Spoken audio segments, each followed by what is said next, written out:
हरे कृष्णा। जय राधा माधव जय कुंज बिहारी, जय राधा माधव जय कुंज बिहारी, जय गोपीजन वल्लभ गिरिवरधारी,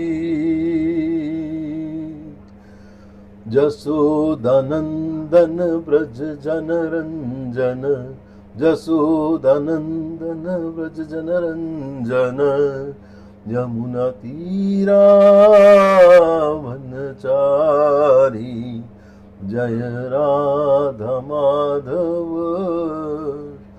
जय कुंज बिहारी।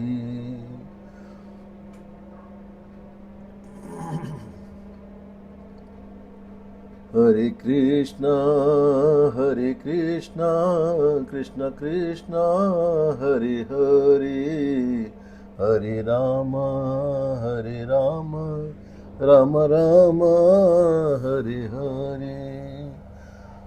जय प्रभुपदा प्रभुपदा प्रभुपदा, जय प्रभुपदा जय प्रभुपदा प्रभुपदा प्रभुपदा, जय प्रभुपदा, जय जय जय प्रभुपाद प्रभुपाद प्रभुपाद, जय जय श्रील प्रभुपाद, जय गुरुदेव गुरुदेव गुरुदेव, जय जय जय श्रील गुरुदेव। ओम नमो भगवते वासुदेवाय, ओम नमो भगवते वासुदेवाय, ओम नमो भगवते वासुदेवाय, ओम नमो भगवते वासुदेवाय। नारायणं नमस्कृत्यं नरं चैव नरोत्तमं, देवीं सरस्वतीं व्यासं ततो जयमुदीरयेत्। नष्टप्रायेषु भद्रेषु नित्यं भागवत सेवया।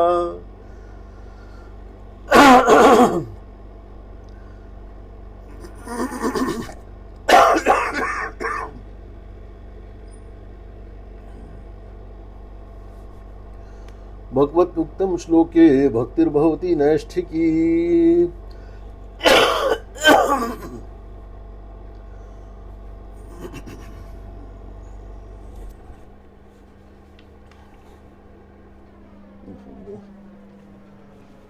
तो आज का श्लोक है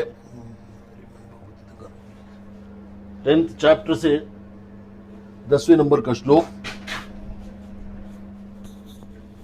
एक सेकंड,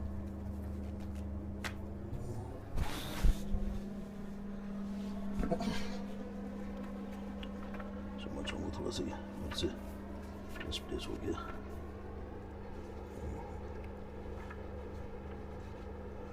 और ये उन 4 श्लोकों में से है जैसे हम चतुश्लोकी भगवद गीता के नाम से जानते हैं। और समय अगर हुआ तो कोशिश करूंगा कि चतुश्लोकी भगवद गीता के ऊपर अलग से चर्चा कर सकूं। श्लोक कुछ इस प्रकार है। माता ये कुछ स्पीकर्स व्यू पे नहीं जा पा रहा है, कुछ आपकी तरफ से सेटिंग है क्या माता जी? सेटिंग कर देंगे, स्पीकर्स व्यू पे डाल दें। मैंने इधर मेरी तरफ से नहीं हो पा रहा है, क्यों? क्या स्पीकर्स व्यू पे नहीं जा रहा है ये।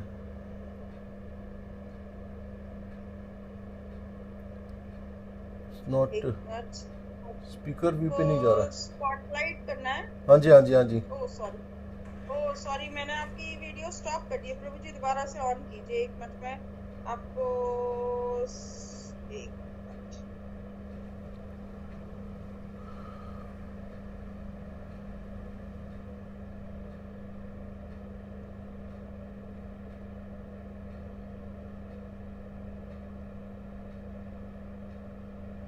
स्पॉटलाइट में नहीं जा रहा यूँ। हो गया प्रभु जी। अच्छा अभी आप, हाँ ओके, हाँ ठीक है, दैट्स फाइन।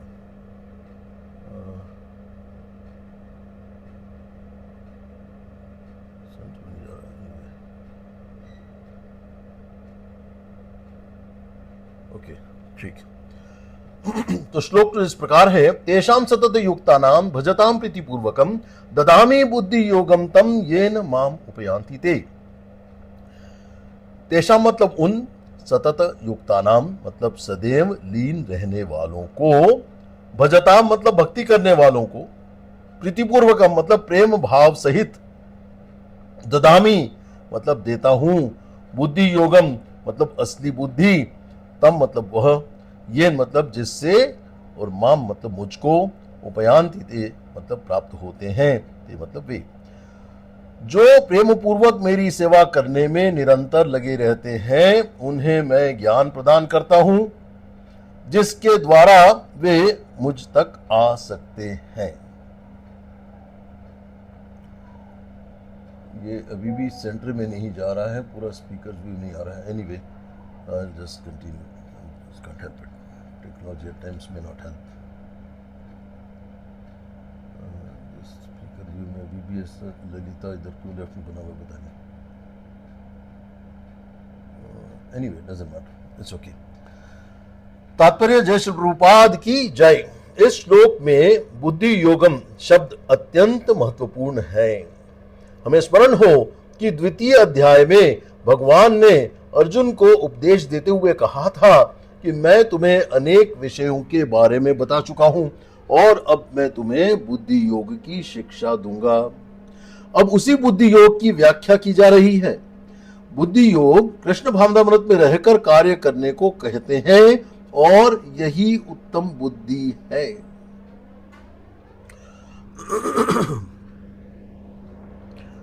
बुद्धि का अर्थ है बुद्धि और योग का अर्थ है योगिक गतिविधियां अथवा योगिक उन्नति।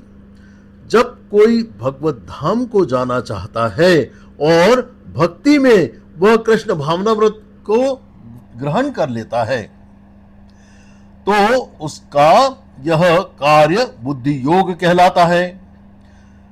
दूसरे शब्दों में बुद्धि योग वह विधि है जिससे मनुष्य भवबंधन से छूटना चाहता है।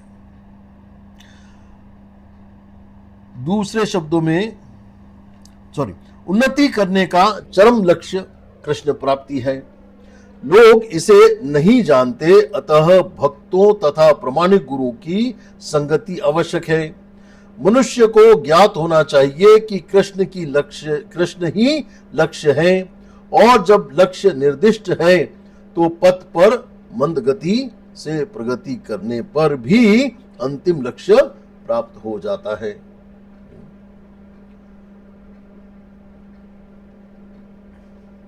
जब मनुष्य लक्ष्य तो जानता है किंतु कर्मफल में लिप्त रहता है तो वह कर्मयोगी होता है। यह जानते हुए कि लक्ष्य कृष्ण है, जब कोई कृष्ण को समझने के लिए मानसिक चिंतन का सहारा लेता है तो वह ज्ञान योग में लीन होता है। किंतु जब वह लक्ष्य को जानकर कृष्ण भावनामृत तथा भक्ति में कृष्ण की खोज करता है तो वह भक्ति योगी या बुद्धि योगी होता है और यही पूर्ण योग है। यह पूर्ण योग ही जीवन की सिद्ध अवस्था है। जब व्यक्ति प्रमाणिक गुरु के होते हुए तथा आध्यात्मिक संघ से संबद्ध रहकर भी प्रगति नहीं कर पाता क्योंकि वह बुद्धिमान नहीं है तो कृष्ण उसके अंतर से उपदेश देते हैं जिससे वह सरलता से उन तक पहुंच सके। इसके लिए जिस योग्यता की अपेक्षा है वह यह है कि कृष्ण भावनामृत में निरंतर रहकर प्रेम तथा भक्ति के साथ सभी प्रकार की सेवा की जाए।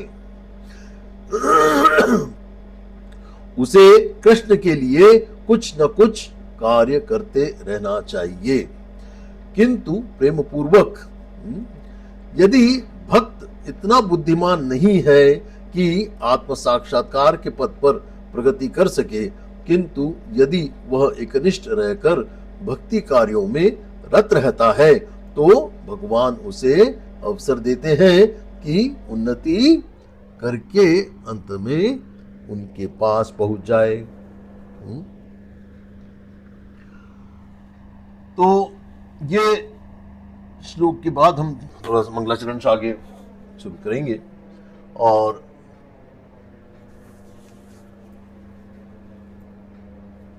ओम अज्ञानतिमिरन्धस्य ज्ञानाञ्जनशलाकया चक्षुरुन्मीलितं येन तस्मै श्री गुरुवै नमः।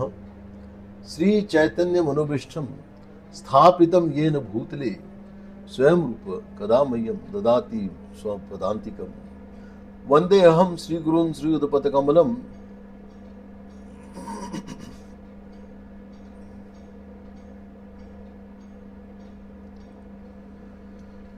स्वयं रूप कदा मह्यं ददाति स्वपदान्तिकम्।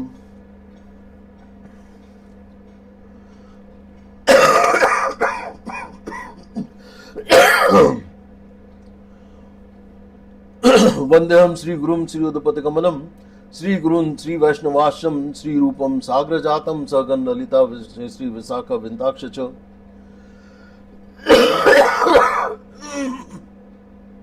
क्षमा चाहूंगा, मेरा थ्रोट बहुत खराब चल रहा है।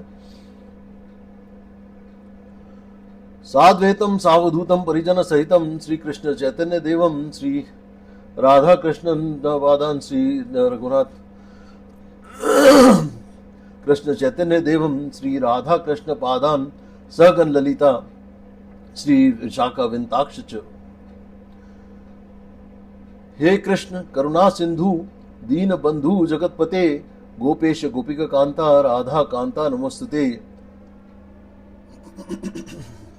तप्त कांचन गौरांगी राधे वृंदावनेश्वरी वृष भानु सुते देवी प्रणमामि हरिप्रिये।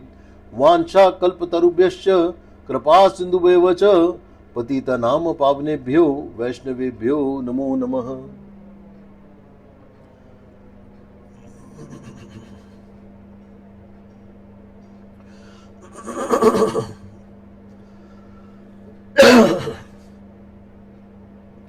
मुखं करोति वाचालं पंगुं लंघयते गिरिं यत्कृपातमहं वन्दे परमानंदं माधवम्। जिसका भावार्थ कुछ इस प्रकार है कि जो व्यक्ति मुख है उसे भी भगवान की कृपा से वाचाल मतलब सुवक्ता बनाया जा सकता है।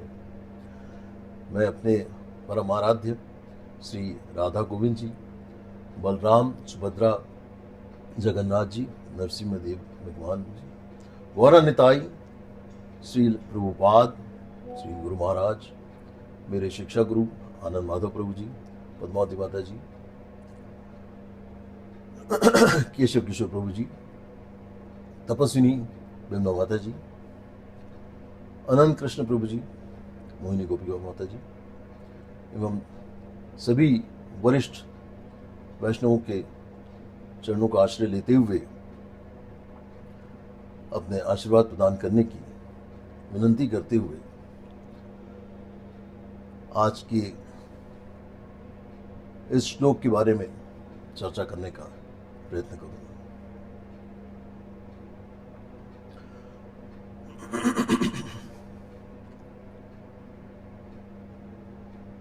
तो ये श्लोक जैसा कि हम जानते हैं कि चतुर्श्लोकी भागवतम चतुर्श्लोकी भगवत गीता में से एक श्लोक है, तीसरे नंबर का 8.8, 8.9, 10.8, 10.9, 10.10 और 10.11। तो इस श्लोक के बारे में मैं जो भी कुछ कहूँगा मेरा पूरा प्रयास रहेगा कि साधु गुरु शास्त्र के आधार पर ही कहूँ। कुछ त्रुटिवश अगर मुझसे निकल जाए तो क्षमा कीजिएगा। तो ये हम बहुत महत्वपूर्ण बात यहाँ पे फिर से प्रयास करते हैं कि तेषाम सतत युक्ता नाम का मतलब होता है जो निरंतर लगे रहते हैं। भजताम प्रीति पूर्वकम का मतलब है प्रेम पूर्वक मेरी सेवा में, और ददामी बुद्धि योगम तम मतलब उन्हें मैं ज्ञान प्रदान करता हूं। ये न माम उपयांति ते का मतलब है जिसके द्वारा वे मुझ तक आ सकते हैं। तो बुद्धि योग वह विधि है जिसमें जिससे मनुष्य इस भौतिक दुनिया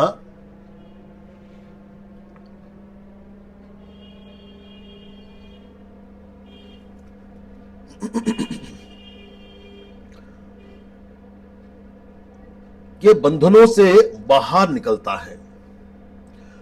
उन्नति करने का चरम लक्ष्य कृष्ण है। इस लक्ष्य को प्राप्त करने के लिए पथ पर धीरे धीरे लेकिन उत्तरोत्तर प्रगति की जाती है। जब कोई व्यक्ति जीवन का लक्ष्य जानता है लेकिन कर्मों के फलों के प्रति आसक्त है तो वह कर्मयोग में कार्य कर रहा है। जब वह जानता है कि लक्ष्य कृष्ण है लेकिन वह कृष्ण को समझने के लिए मानसिक कल्पनाओं में आनंद लेता है तो वह ज्ञान योग में कार्य कर रहा है। और जब वह लक्ष्य को जानता है और भक्ति तथा कृष्ण भावनामृत द्वारा कृष्ण को ही खोजता है तो वह भक्ति योग अथवा बुद्धि योग में कार्य करता है, जो योग की पूर्णता है। और यह योग की पूर्णता जीवन की सर्वोच्च सिद्ध अवस्था है। तो इसे हम कुछ भागों में विभाजित कर रहे हैं और इसकी प्रथम भाग में मैं चर्चा करूंगा कि इसकी भूमिका के बारे में, कि भगवान श्री कृष्ण व्यक्तिगत कृपा का रहस्य बता रहे हैं। जब कोई साधक सतत और प्रेम पूर्वक भजन करता है तो भगवान स्वयं उसके मार्गदर्शक बन जाते हैं। यहां बुद्धि योगम शब्द का अर्थ केवल बुद्धि नहीं बल्कि ईश्वर प्रदत्त आध्यात्मिक प्रेरणा है जो सीधा परमात्मा से आती है। इसके दूसरे भाग में अपन समझते हैं कि सतत युक्ता नाम का अर्थ, तो सतत युक्ता नाम अर्थात जो निरंतर भगवान से साथ जुड़ा रहते हैं। Always remember Krishna, never forget Krishna, है ना। अनुसंधान के आधार पर, स्मरण के आधार पर, श्रवण के आधार पर, कीर्तन करते हुए, सेवा आदि के माध्यम से। तो यह केवल बाहरी साधना नहीं बल्कि हृदय की निरंतर तन्मयता है। श्री प्रभुपाद बताते हैं, अपने इसमें लिखा है कि सतत युक्त का अर्थ है 24 घंटे कृष्ण भावनामृत में लगे रहना। जैसे श्रील हरिदास ठाकुर दिन रात नाम स्मरण में लीन रहते थे, जैसा कि हम जानते हुए 192 राउंड्स रोज किया करते, 3 लाख नाम स्मरण करते थे। जैसे अर्जुन युद्ध भूमि में भी भगवान के आदेश का पालन करते हुए योग युक्त रहे।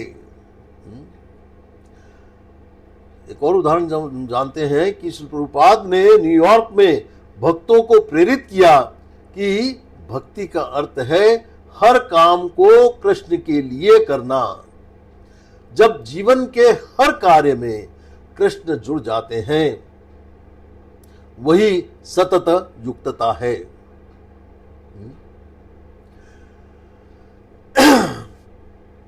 अगले भाग में हम जानते हैं कि भजताम प्रीतिपूर्वकम का गूढ़ अर्थ क्या है। भजताम प्रीतिपूर्वकम का भाव है, भजन का मूल अर्थ है सेवा करना। जैसा कि हम अक्सर जो है जब हमारी माला पूरी हो जाती है तो उसके बाद हम डालते हैं ग्रुप पे कि सेवा पूर्ण हुई, है ना। तो हृदय से जब या हृदय से जो सेवा की जाती है, भावना पूर्ण जो सेवा की जाती है, तो भगवान कहते हैं जो मुझे सेवा भाव से प्रीति से भजते हैं, प्रीति पूर्वकम, केवल प्रेम नहीं निष्कपट प्रेम। प्रीति शब्द का मतलब है प्रेम से भी गहरा शब्द है प्रीति। इसमें समर्पण, नम्रता और आत्मीयता का भाव है। यह कोई भावनात्मक उत्तेजना नहीं है बल्कि स्थिर आनंदपूर्ण प्रेम है। तो प्रीतिपूर्वक भजन का अर्थ है बिना किसी अपेक्षा के प्रेम करना, भगवान को स्वयं का अपना मानना, सेवा में हर्ष और उत्साह अनुभव करना। तो इसके उदाहरण अगर अपन देखें तो शबरी की प्रीति के बारे में अपन जानते हैं कि रामायण में शबरी मां प्रतिदिन ताजे फल चुनकर भगवान राम की प्रतीक्षा करती थी। यह प्रेम प्रीति पूर्वकम का ज्वलंत उदाहरण है। उसने कभी नहीं सोचा कि भगवान आएंगे भी या नहीं। उसकी सेवा निरपेक्ष प्रेम से प्रेरित थी। दूसरा उदाहरण अपन देखते हैं विदुरानी का प्रेम। जब श्री कृष्ण हस्तिनापुर गए तो दुर्योधन ने राजसीय भोज का निमंत्रण दिया था, परंतु भगवान विदुरानी के घर गए। विदुरानी प्रेम में इतनी तल्लीन हुई कि केले के छिलके ही पवा दिए। भगवान ने प्रेम को स्वीकार किया और यही प्रीतिपूर्वकम भजन है। और उदाहरण अगर देखें तो गोपियों की प्रेम सेवा। गोपियां किसी शास्त्र या फल की अपेक्षा से नहीं, बल्कि केवल कृष्ण के सुख के लिए प्रेम करती थी। क्या ऐसे भगवान को खुश किया जाए? उनका प्रेम न तो योग पर आधारित था और न ज्ञान के आधार पर, केवल अनन्य भक्ति पर आधारित था। तो प्रीतिपूर्वकम का अंतर आत्मा की अवस्था में प्रेम किया जाता है। जब तक साधक का मन कर्तव्य से संचालित है, वह श्रद्धा के स्तर पर है। जब मन प्रीति से संचालित होता है, तब वह रागानुगा भक्ति में प्रवेश करता है। तो जैसा कि हम जानते हैं कि भगवत गीता में 4 लेवल्स ऑफ मोटिवेशन बताए गए हैं। 4th नंबर का मोटिवेशन है मोटिवेशन बाय फियर, है ना। 99% लोगों की जो भक्ति होती है, ये किसी भी धर्म को क्यों ना वो बिलोंग करते हो, किसी भी फेथ सिस्टम को क्यों ना बिलोंग करते हो। जैसे एक धर्म में तो यही कहा जाता है कि एक फेथ सिस्टम में यही कहा जाता है कि भगवान से डरो, ऊपर वाले से डरो, है ना। तो 99% जो लोग हैं वो डरने वाली मोटिवेशन बाय फियर के लेवल पे होते हैं। फिर तीसरे नंबर की भक्ति का जो मोटिवेशन होता है वो है motivation by duty, motivation by desire. फिर उसके ऊपर आता है मोटिवेशन बाय ड्यूटी। और सर्वप्रथम नंबर 1 जो बताया गया है वो है भजताम प्रीतिपूर्वकम, मतलब मोटिवेशन बाय लव। ये बहुत महत्वपूर्ण लेवल का मोटिवेशन है और यही हमको चाहिए। तो भगवान ऐसी प्रीति देखकर प्रसन्न होते हैं और बुद्धि योग स्वयं प्रदान करते हैं। तो दधामी बुद्धि योगम तम, मतलब भगवान कहते हैं कि मैं उन्हें बुद्धि योग देता हूं। यह कोई सामान्य ज्ञान नहीं है, बल्कि आंतरिक मार्गदर्शन है, पावर ऑफ डिस्क्रिमिनेशन। भगवान हृदय से प्रेरणा देते हैं क्या करना है और क्या नहीं करना है। उदाहरण के तौर पर ध्रुव महाराज पहले राजसी इच्छा से भजन किया, पर जब भगवान प्रकट हुए तो सब कुछ भूल गए। भगवान ने उनके भीतर ही परम ज्ञान जगा दिया, यही बुद्धि योग है। अर्जुन युद्ध के बीच भ्रमित थे, पर भगवान ने उन्हें बुद्धि योग देकर भगवत भक्ति में स्थिर किया। गजेंद्र मोक्ष के बारे में हम जानते हैं। जब गजेंद्र ने समर्पण किया तो बुद्धि योग से उनके मुख से परम प्रार्थना स्वतः निकली। श्री प्रभुपाद का कथन है कि जब कोई भक्ति पूरी निष्ठा से भगवान की सेवा में लगता है तो भगवान उसके भीतर बैठकर उसकी बुद्धि को ऐसा संचालित करते हैं कि वह मार्ग से भटके नहीं। इसका उदाहरण श्री प्रभुपाद स्वतः है कि किस प्रकार उन्होंने अपनी जलदूत डायरी में जो लिखा है, वो तो मैं तो मतलब अक्सर पूरी पढ़ ही नहीं पाता हूँ, मेरे पास वो डायरी जरूर है।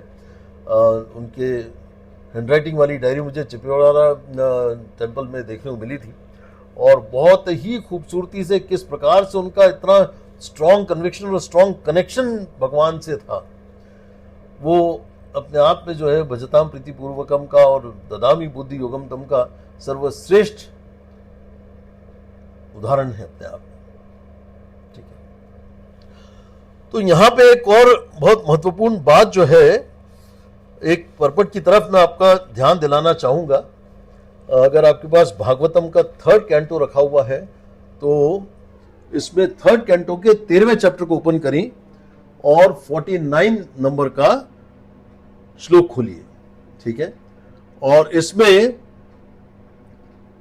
3:13-49 कि जब वह परम प्रभु प्रसन्न हो जाते हैं, जब भगवान प्रसन्न हो जाते हैं तब उनके लिए कुछ भी दुर्लभ नहीं रहता।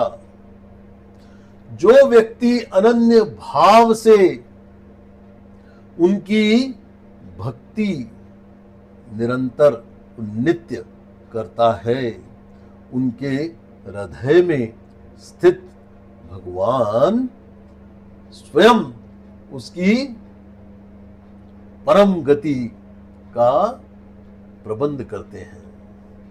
यह है Shrimad Bhagavatam 3rd canto 13 chapter 49 number का श्लोक। बाकी सब लौकिक उपलब्धियां तुच्छ हो जाती हैं। बहुत सुंदर पर्पट इसमें श्री प्रभुपाद ने लिखा है और यह पर्पट ही जो है अपने आप में शुरुआत ही इसी लाइन से होता है कि अगर शुरुआत की वो कहूं, इसके पर्पट में श्री प्रभुपाद ने लिखा है कि जैसा कि श्रीमद् भगवद गीता 10.10 में कहा गया है, श्री भगवान शुद्ध भक्तों को बुद्धि प्रदान करते हैं जिससे वे सर्वोच्च सिद्धि की अवस्था तक ऊपर उठाए जा सके। यहाँ पर इस बात की पुष्टि की गई है कि श्री भगवान की प्रेममयी सेवा में निरंतर लगे रहने वाले शुद्ध भक्त को वह समस्त ज्ञान प्रदान किया जाता है जो पूर्ण पुरुषोत्तम भगवान तक पहुंचने हेतु आवश्यक है। तो ये बहुत ही महत्वपूर्ण श्रीमद् भागवतम का श्लोक जो 10.10 से संबंधित है। इसका पूरा पर्पट तो मैंने अभी नहीं पढ़ा है, लेकिन हाँ इसको जरूर आप स्वयं पढ़ने का प्रयास करेंगे तो बहुत आपको लगेगा कि इसमें वाकई में बहुत इंपॉर्टेंट भी अपने आप में श्लोक है। तो क्या हो गया मेरे इसमें, हाँ चलो तो अब बात आती है कि प्रीति पूर्वकम भजन का और अर्थ अगर अपन और गहराई से अगर समझे तो जब को केवल गिनती न माने, 16 माला हो गई, खोटी पर टांग दिया अपनी बीट बैग, और जितना आनंद लेते हुए करेंगे, है ना, जितना प्रेममयी बातचीत के रूप में करेंगे, जितना नाम रूप गुण लीला का स्मरण करते हुए करेंगे, है ना, सेवा को कर्तव्य नहीं कृतज्ञता के साथ करना है, कृतज्ञता के रूप में स्वीकार करना है। हर परिस्थिति में यह सोचना है कि कृष्ण इससे हमें क्या संदेश दे रहे हैं। ये एक दासानुदास का यही भाव होता है। हर परिस्थिति में वो अपने आप को कंफर्टेबल रखता है और भगवान क्या उसको संदेश दे रहे हैं उसको सीखने का प्रयास करता है। फिर आता है एक बहुत महत्वपूर्ण चिंतन बिंदु, मतलब पॉइंट्स ऑफ कंटेम्पलेशन, इसमें क्या क्या बनते हैं। तो पहला पॉइंट है कि क्या मेरा जप कर्तव्य भावना से होता है, it is motivated by duty, और is by motivation of love. दूसरा क्वेश्चन अपने आप को पूछने योग्य है कि क्या मैं सेवा करते समय कृष्ण की प्रसन्नता को केंद्र में रखते हुए करता हूं। ठीक है। तीसरा क्वेश्चन फॉर कंटेम्पलेशन बनता है, क्या मैंने अनुभव किया है कि भगवान मेरी बुद्धि को भीतर से संचालित करते हैं।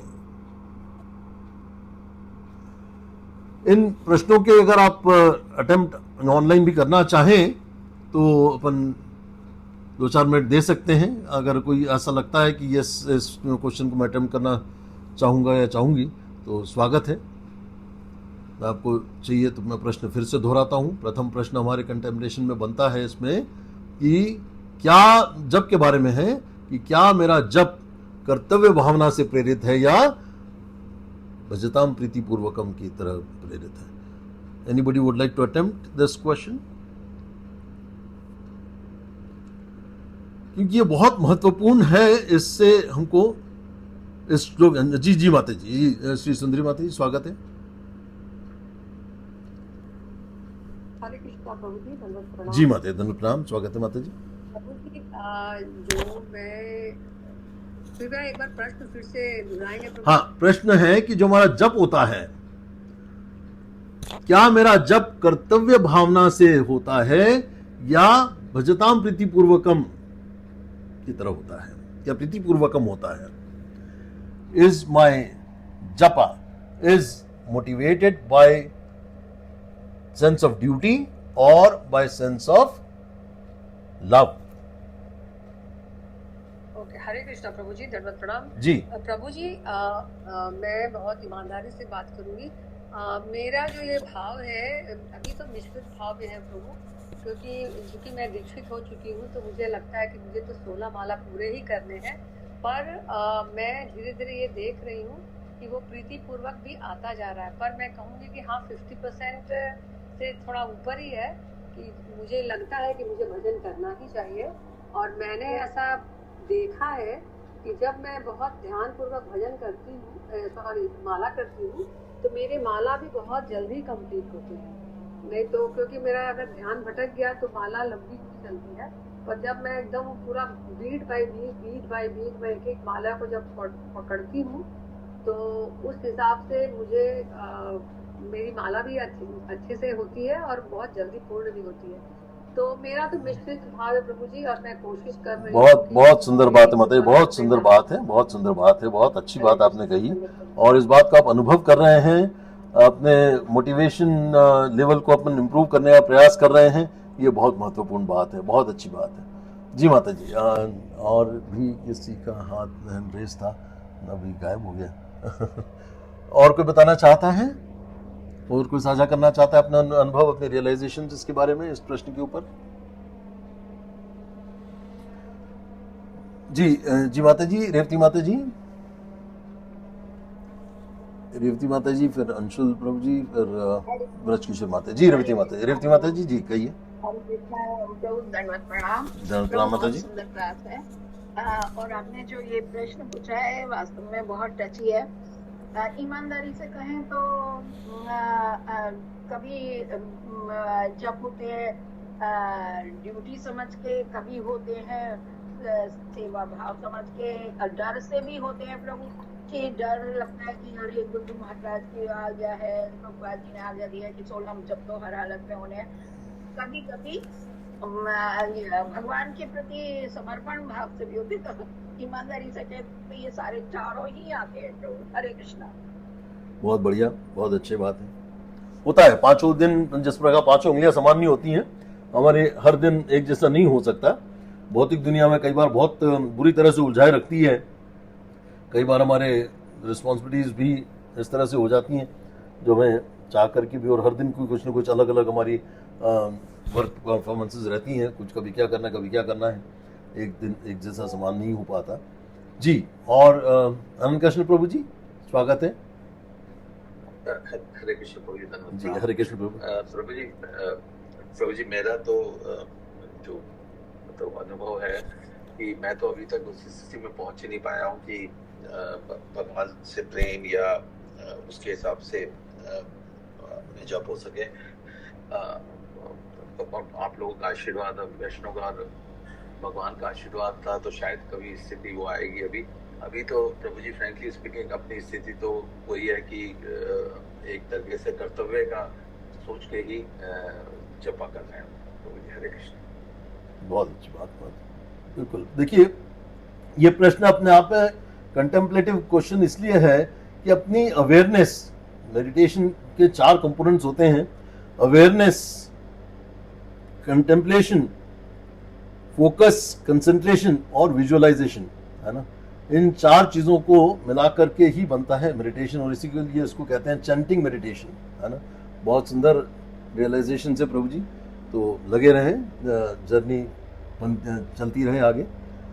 ब्रज किशोरी माता जी स्वागत है। हरे कृष्ण प्रभु जी। जी जी माता, हरे कृष्ण नाम।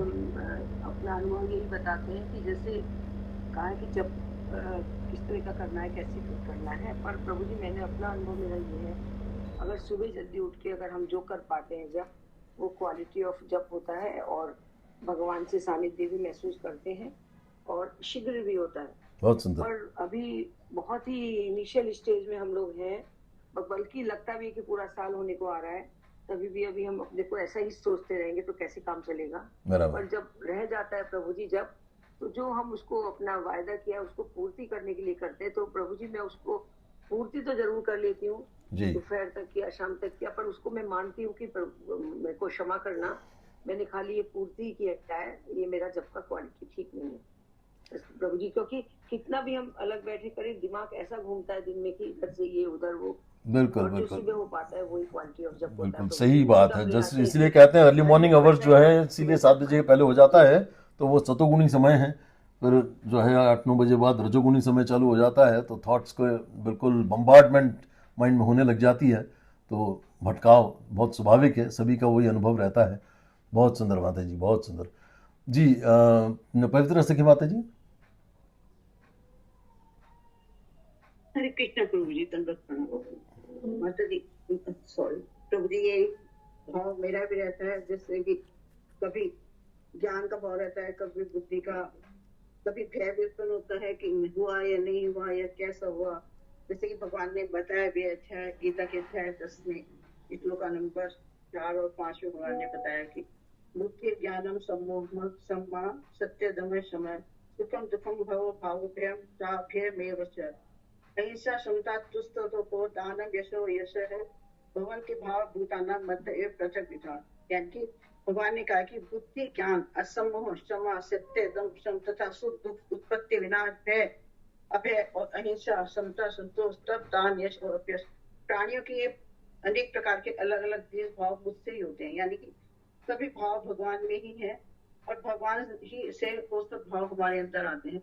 जब अगर ठीक से हो जाता है तो उस समय डर नहीं लगता, सुख प्राप्त होता है। और अगर जब में गड़बड़ हो गई या जब में कुछ और भाव मन में आ रहा है तो उस समय फिर बाद में ये भय पैदा होता है। तो फिर जब इस तरह के श्लोक पढ़ते हैं तो ये लगता है कि सब भगवान ही कर रहे हैं और सभी भाव भगवान से ही आ रहे हैं, तो फिर उस समय भय उत्पन्न नहीं होता। अन्यथा तो फिर कभी कभी कुछ गड़बड़ हो जाती, कुछ होता है तो भय होता है, या घर में कोई ऐसी बात हो गई है और जब भी कर रहे हैं और भय भी उत्पन्न हो रहा है। अगर सुख की परिस्थिति है तो हमेशा सुख का ही अनुभव होता है। बहुत सुंदर। बात ये कि सुबह भगवत में जब हो जाए तो वो सबसे अच्छा होता है। तो बहुत सुंदर बात, तो बिल्कुल बिल्कुल सही बात है। हम सबने जो है अक्सर 7-7:15 बजे तक अपने लोकल टाइम के जब पूरा हो जाता है, 5-5:15 तक चालू करें, 7-7:15 तक दर्शनार्थी से पहले जब हो जाता है तो उसका अलग ही आनंद उस दिन महसूस होता है, इसमें कोई दो मत नहीं है जी। बहुत सुंदर बात माता जी। पद्मावती माता जी स्वागत है माता जी। जी कहिए। हरे कृष्णा। आप सब बड़े बहुत ऊंचे कोटि के भक्त हैं कि जो आपको प्रेम से जब हो रहे हैं। मैं तो अभी बहुत नीचे अवस्था पे हूँ। मैं तो केवल एक रिस्पॉन्सिबिलिटी समझ के और केवल अपना दायित्व समझ के, वो भी दायित्व भी बस ठीक है, ऐसा कुछ बहुत ज्यादा सिंसियरिटी गुरु के प्रति तो है नहीं तो 24 घंटे माला हाथ में रहती और प्रेमवश भगवान का स्मरण रहता, तो बस लगे हुए हैं, प्रैक्टिस कर रहे हैं भाई, और सब कर रहे हैं तो चलो हम भी कर ही रहे हैं। तो मेरा तो प्रभु जी बहुत ही कहना चाहिए इनिशियल स्टेज है। मैं तो अभी देख के सीख रही हूँ और प्रयास कर रही हूँ कि ये नियम भी पालन हो जाए। 16 माला जप का नियम भी पालन हो जाए, ये बस गुरु शिला प्रभुपाद और भगवान कृपा बनाए रखे, बस इतनी अभिलाषा है और इतनी ही कहना चाहिए। आप लोगों से प्रार्थना करती हूँ कि मेरे लिए प्रार्थना करें। हरे कृष्ण। बिल्कुल, हम जो है इसीलिए हम एसोसिएशन ऑफ डिवोटीज इसीलिए कहा जाता है। बहुत सुंदर बात माता जी ने बहुत सुंदर रैपअप किया है। एक और हैंड भी उठा है रानी माता जी, बहुत सुंदर, वैसे बहुत माता जी ने बात को कंक्लूड कर ही दिया है, बहुत सुंदर। रानी माता जी आज कुछ कहना चाह रहे हैं, बोल चुके हैं क्या? हाँ, हरे कृष्णा, सभी को दंडवत प्रणाम। हरे कृष्ण, दंडवत प्रणाम माता जी। प्रभु जी, एक्चुअली मैं जब अपना जो सुबह जो कर लेती हूँ मेरा माला जब, वो एक तरीके से रिचुअल की तरह हो गया है। एक्चुअली मैंने maybe have not analysed myself properly to see whether वो प्रेम से हो रहा है या डर तो नहीं है, लेकिन हाँ वो जैसे रोज सुबह उठ के नहाना है, ब्रश करना है, ऐसे ऐसे वो एक रिचुअल हो गया है सुबह सुबह। तो तीसरे और दूसरे नंबर पर आप पहुंच गए, सेंस ऑफ ड्यूटी और सेंस ऑफ डिजायर तक पहुंच गए। अच्छा प्रभु जी, बस आप लोगों का आशीर्वाद चाहिए कि मैं और आगे बस बढ़ती रहूं। ये प्रश्न जो है अपने पर्सनल कंटेम्पलेशन के लिए है, ये तो आपने साझा किया, बहुत सुंदर बात है, बट ये this is for your own contemplation, कुछ अपने स्वयं के चिंतन के लिए है, ये किसी को विशेष रूप से बताने के लिए कोई खास नहीं है ना। चलिए अपन दूसरे प्रश्न की ओर बढ़ते हैं कि क्या मैं सेवा करते समय कृष्ण की प्रसन्नता के लिए कर रहा हूं या कृष्ण को केंद्र में रखते हुए सेवा करता हूं या करती हूं? यह प्रश्न अपने आप में स्वयं को पूछने योग्य है। कोई अगर 2 या 3 लोग एट द मोस्ट अगर साझा करना चाहें, जब भी कोई सेवा मिलती है तो क्या हम कृष्ण भगवान को सेंटर में रख करके सेवा करते हैं? इसके ऊपर कोई 2 लोग एटलीस्ट साझा कर दें तो अपन आगे बढ़ते हैं। जी पवित्र सिंह माता जी। हरे कृष्णा प्रभु जी, धन्यवाद प्रभु जी। भगवान कृष्ण को केंद्र में रख के सेवा करते हैं। मन में तो ये भी भाव रहता है कि भगवान आपकी प्रसन्नता के लिए कर रहे हैं। बहुत सुंदर बात। ज्यादातर यही होता है कि भगवान केंद्र में है और उनके हम सेवा या पूजा कर रहे हैं। बहुत बढ़िया बात है। ठीक है, चलिए तो रेवती माता जी, एनी डिफरेंट देन दिस? हरे कृष्णा जी माता। प्रभु, जो ईमानदारी से कहूँ तो जब से भी ज्यादा जो मुझे भगवान के प्रति, भगवान को केंद्र में रख के और भगवान के लिए, और बहुत जिसमें आत्मा की शांति भी मिलती है, वो मेरी कुल सेवा है। तो मुझे उसमें नहीं ना तो भय होता और ना ही कोई इच्छाएं रहती, बस उसमें एक भाव होता है समर्पण का कि मैं भगवान के लिए क्या करूं, दी बेस्ट अपना कैसे दूं। बहुत बढ़िया, स्पिरिचुअल एंजाइटी बनी रहती है। बहुत सुंदर बात है माता जी। जी आनंद कश्यप प्रभु जी। हरे कृष्णा प्रभु जी, धन्यवाद प्रभु जी। हरे मैं तो यही मतलब एडमिट करूंगा कि भगवान की सेवा भी जो कर रहे हैं जी, वो अभी तो ना तो मतलब बहुत ज्यादा कोई प्रेम का भाव है ना कुछ, बस केवल ये है कि एक मार्ग चुना है अभी इस्कॉन का, तो उस मार्ग पे आगे बढ़ने की कोशिश है प्रभु जी। अभी फ्रैंकली स्पीकिंग कोई मतलब ऐसा कोई ये नहीं लगता कि भगवान कृष्ण को केंद्रित रखने की कोशिश भी करते हैं, लेकिन इधर उधर दिमाग तो बहुत भटकता रहता है।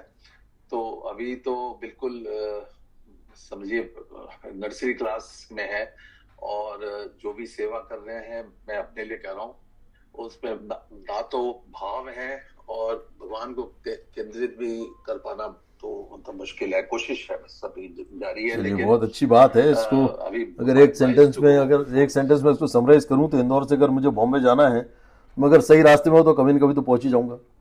तो अच्छी बात है। वही आप लोगों का आशीर्वाद बात सब वही जैसे माता जी ने कहा गुरु का आशीर्वाद है, बस भगवान का आशीर्वाद है। बिल्कुल बिल्कुल, गुरु गौरंगा की कृपा प्रार्थना से करें तो ही शायद कुछ हो जाए। आध्यात्मिक प्रगति संभव होती है। चलिए आगे बढ़ते हैं।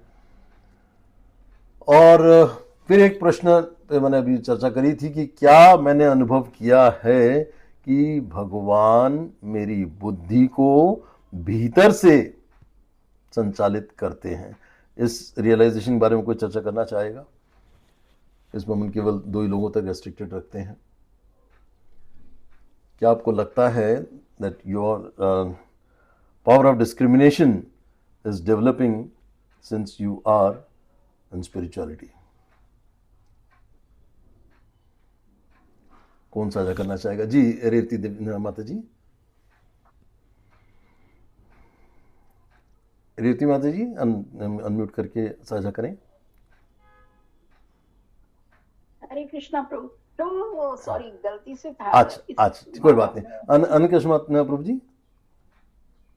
हरे कृष्णा प्रभु जी। प्रभु जी इस पे तो थोड़ा सा हम क्लासेस अटेंड कर रहे हैं जी और लेक्चर्स भी सुन रहे हैं तो जो सीनियर वैष्णव्स हैं और इसमें थोड़ा सा लिमिटेड रूप से हम जो है भागवतम और गीता भी पढ़ रहे हैं जी। तो उससे थोड़ा सा तो कुछ पॉजिटिव मतलब दिमाग में जो है जो प्रिंसिपल वाइज है या क्या सिद्धांत है उसके बारे में थोड़ी बहुत जानकारी तो अब आनी शुरू हो गई है। तो वही लगता है कि वो भी भगवान की कृपा है कि भगवान ने थोड़ी बहुत हमें अब स्टार्टिंग हो गई है इस चीज की मतलब कि बुद्धि में थोड़ा बहुत तो चेंज आना शुरू हुआ है कि क्या सही है क्या गलत है। बिल्कुल सही। भगवान के उससे पता चलना शुरू है। लेकिन अभी भी प्रभु जी बहुत ऑल ग्लोरीज टू आवर शिक्षा गुरु आनंद माधव प्रभु जी एंड पद्मावती माता जी। बहुत बहुत धन्यवाद। बहुत सुंदर। तो एक अगला प्रश्न आता है कि क्या मेरा भजन सतत है या अवसरानुसार है? You need to generate some, you need to get some opportunity और सतत कंटिन्यूअस आप भजन करते रहते हैं या कोई अवसर की तलाश में रहते हैं तब आप भजन करते हैं। चलिए ये प्रश्न मैं आपके ऊपर छोड़ता हूँ। आगे बढ़ते हैं अपन और निष्कर्ष की ओर बढ़ते हैं। और इस क्योंकि मेरे को और एक सेक्शन पे और बात करनी है अगर मुझे आप लोगों ने इजाज़त दी तो निष्कर्ष इस पूरे बात पे जो अपन ने चर्चा करी है वो ये है। कहाँ पे? हाँ वो लेके माता जी को अनम्यूट है शायद। हरि बोल। अनम्यूट है शायद, म्यूट कर लीजिए प्लीज अपने आप को। हरि बोल। Thank you very much. तो सतत युक्तता से साधक भगवान के साथ निरंतर संबंध बनाए रखता है। ठीक है, यह पहला निष्कर्ष निकलता है इस श्लोक के माध्यम से। सतत संबंध बनाना है ना। प्रीतिपूर्वकम भजन, उस संबंध में प्रेम और जीवन का रस भर देना होता है ना, जब रस भर देना। ठीक है। और तीसरा महत्वपूर्ण निष्कर्ष निकल के आता है कि फलस्वरूप भगवान बुद्धि योग प्रदान करते हैं। ठीक है, जिससे भक्त भ्रमित नहीं होता और निश्चय पूर्वक भगवान तक पहुंचता है। श्री प्रभुपाद बताते हैं कि भगवान को प्रेम पूर्वक भजने वाले भक्तों को मार्गदर्शन की कमी नहीं होती। स्वयं भगवान उनके हृदय में रहते हैं और उनकी सही दिशा उन्हें सही दिशा प्रदान करते हैं। ठीक है, तो यहाँ पे मेरे आज की इस चर्चा का एक सेक्शन पूरा होता है। आप अगर इजाजत दें पद्मावती माता जी, अगर इजाजत हो तो चतुश्लोकी भगवत गीता के बारे में कुछ शब्द अगर कह सकूं, अगर समय हो तो ठीक है, नहीं तो फिर कभी देखते हैं अगली नेक्स्ट अपॉर्चुनिटी पे। हरे कृष्णा, बहुत बहुत धन्यवाद प्रभु जी। एक्चुअली प्रभु जी जी। अभी दामोदर स्रोत और गोपी गीत चलिए। चल रहा है तो जी हम जी लोग जी जी जी जी, और no 10 problem, no minute problem, पहले ही नो प्रॉब्लम बात मत, ओवर नो कर रहे प्रॉब्लम, हैं आपका। Absolute no problem.